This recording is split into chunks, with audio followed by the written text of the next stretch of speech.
भीष्म पर्व के अध्याय 92 में महाभारत युद्ध के ऐसे विनाशकारी दिन का वर्णन किया गया है जो महाभारत का सबसे घातक दिन था।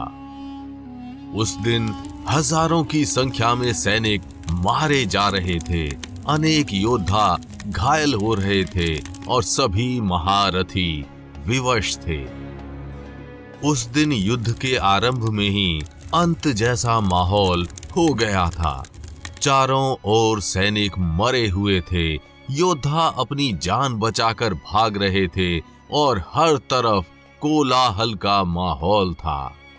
वास्तव में उस दिन कुछ ऐसा हुआ जिसने महाभारत के योद्धाओं का बल तोड़ दिया। उस दिन उनके सामने कुछ ऐसे शत्रु आए जिनसे लड़ना महाभारत के किसी भी योद्धा के बस की बात नहीं थी, क्योंकि वे कोई साधारण मानव नहीं बल्कि विशालकाय राक्षस थे, जो न सिर्फ दिखने में बड़े थे बल्कि अनेकों मायावी विद्याओं में भी माहिर थे। वे एक या दो राक्षसों के साथ नहीं बल्कि अपनी पूरी राक्षसी सेना के साथ युद्ध भूमि पर आए थे। तो आखिर क्या हुआ था उस दिन के युद्ध में और महाभारत के युद्ध में उन्होंने किसका साथ दिया? जानने के लिए वीडियो को अंत तक जरूर देखिएगा, लेकिन वीडियो शुरू करने से पहले जय श्री कृष्ण कमेंट करना बिल्कुल भी मत भूलिएगा। भगवान श्री कृष्ण की कृपा आपके पूरे घर परिवार पर सदैव बनी रहेगी। ये बात महाभारत युद्ध के शुरुआती दिनों की है, जब पितामह भीष्म के संरक्षण में कौरव सेना किसी सांप की तरह पांडव सेना को निगलती जा रही थी। लगातार कई दिनों की हार से व्याकुल भीमसेन ने महाभारत के युद्ध में अपने बेटे घटोत्कच को बुलाया और घटोत्कच अपनी राक्षसी सेना के साथ युद्ध भूमि पर प्रस्तुत हुआ। घटोत्कच एक बड़े मायावी राक्षसी कबीले का मुखिया था, जिसमें एक से बढ़कर एक विनाशकारी राक्षस थे। वे अनेकों मायावी विद्याओं में माहिर थे। वे पल में अपना आकार बदल लेते थे और अपनी शक्तियों से लोगों को त्रास देते थे। उस दिन के युद्ध में जब घटोत्कच अपनी राक्षसी सेना के साथ युद्ध भूमि पर आया तो बड़े से बड़े योद्धा चकित रह गए। उन विशालकाय राक्षसों के चलने मात्र से युद्ध भूमि में कंपन शुरू हो गई। चारों ओर भगदड़ मच गई और कौरव सेना टूटने लगी। ये देख सेनापति भीष्म ने अपने सभी महारथियों को बुलाया और उन सब को राक्षसों से दूरी बनाकर युद्ध करने को कहा। भीष्म ने सबको दिव्यास्त्रों का प्रयोग करने को कहा, क्योंकि साधारण अस्त्रों के प्रयोग से उनका कुछ नहीं होता।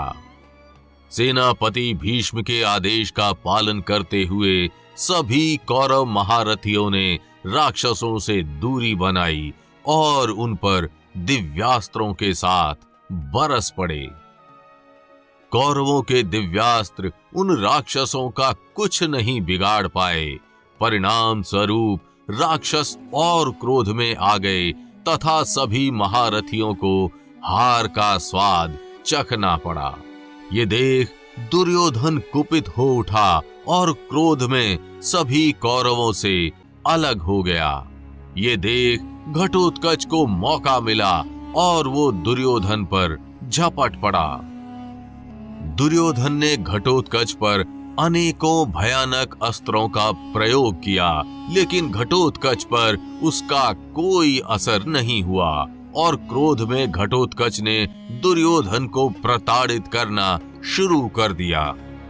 उस युद्ध में घटोत्कच के हाथों बुरी तरह परास्त होने के बाद दुर्योधन इधर उधर भागने लगा और क्रोध में भयानक गर्जना करते हुए घटोत्कच ने दुर्योधन का पीछा किया।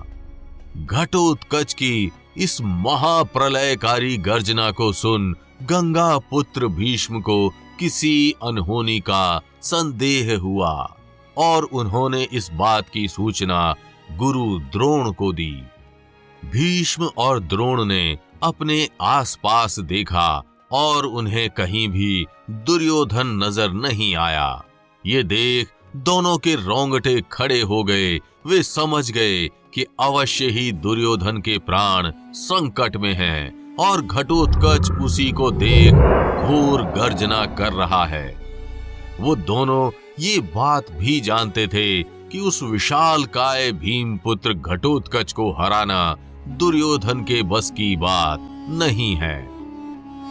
द्रोणाचार्य, सोमदत्त, वाहलीक, जयद्रथ, कृपाचार्य, भूरिश्रवा, शल्व, अवंतिका राजकुमार, बृहद्वल, अश्वत्थामा, विकर्ण, चित्रसेन तथा विविंशति समेत अनेकों कौरव योद्धा दुर्योधन की रक्षा हेतु पहुंचे।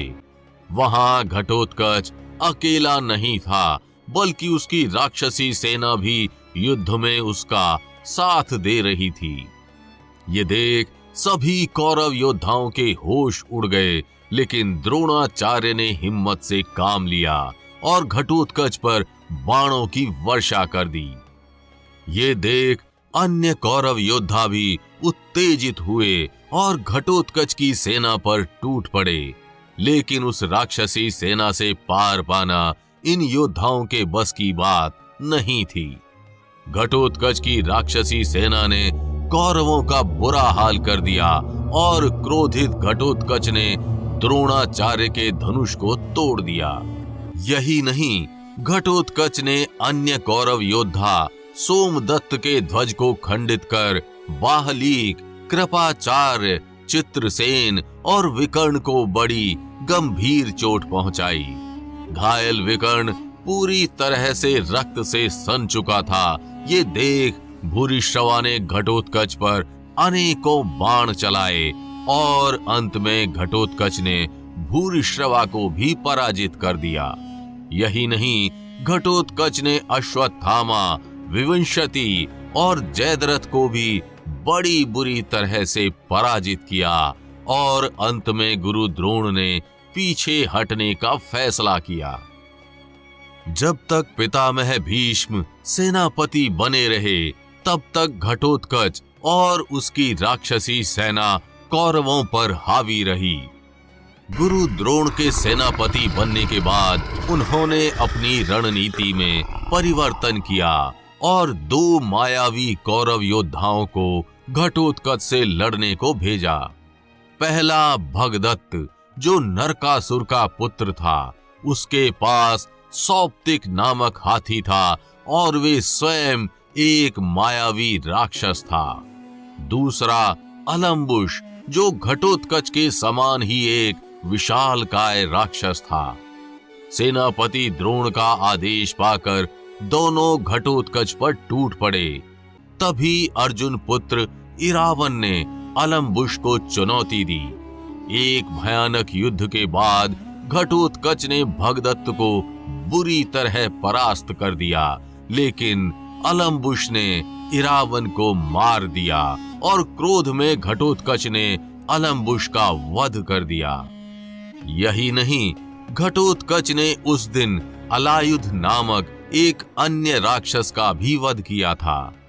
घटोत्कच के इस पराक्रम को देखते हुए दुर्योधन के कहने पर कर्ण ने इंद्र के शक्ति अस्त्र के प्रयोग से घटोत्कच का वध कर दिया और उसकी राक्षसी सेना भी वहां से चली गई।